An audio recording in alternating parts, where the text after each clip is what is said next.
বন্ধুরা, সামনেই আসছে ভূত চতুর্দশী। এদিন বাড়িতে আমরা 14 প্রদীপ দিয়ে থাকি। চতুর্দশী তিথির সময় নির্ঘণ্ট আপনারা স্ক্রিনে দেখে নিচ্ছেন, কিন্তু এই সময়ের মধ্যে কোন দিন এবং কখন আমরা 14 প্রদীপ বাড়িতে দেব? বন্ধুরা, এই বছর অর্থাৎ 2025 সালের 19শে অক্টোবর 2025 আপনারা 14 প্রদীপ দেবেন বিকেলবেলা 5টা 6 মিনিট থেকে সন্ধে 6টা 42 মিনিটের মধ্যে। এই সময়কালটা হচ্ছে 14 প্রদীপ দেওয়ার সবথেকে উপযুক্ত সময়।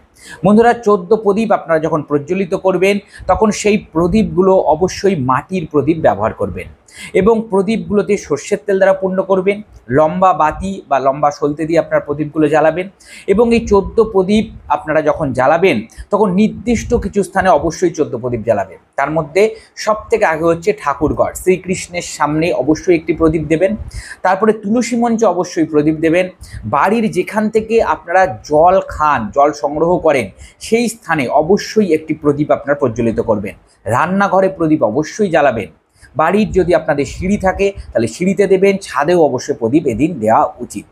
বন্ধুরা, এই বিশেষ তিথিতে বাড়ির থেকে সমস্ত নেগেটিভিটি যদি দূর করতে চান তাহলে বাড়িতে অবশ্যই ধুনো জ্বালাবেন এবং সেই ধুনোর মধ্যে কালো সর্ষে অবশ্যই দেবেন।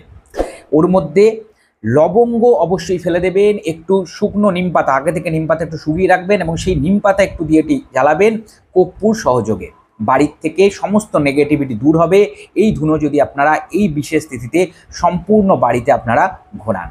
বন্ধুরা, এই ভূত চতুর্দশী তিথিতে আর কোথায় কোথায় প্রদীপ প্রজ্বলিত করতে হয়, আর কি কি উপায় করা যায় এই বিশেষ তিথিতে, সেই বিষয়ে আচার্য ঋত্বিক চক্রবর্তীর ইউটিউব চ্যানেলে একটি সম্পূর্ণ পর্ব উপস্থাপিত করা হয়েছে।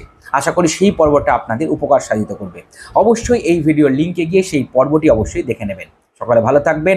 আগামী দীপাবলির সকলকে জানাই শুভেচ্ছা, অভিনন্দন, নমস্কার।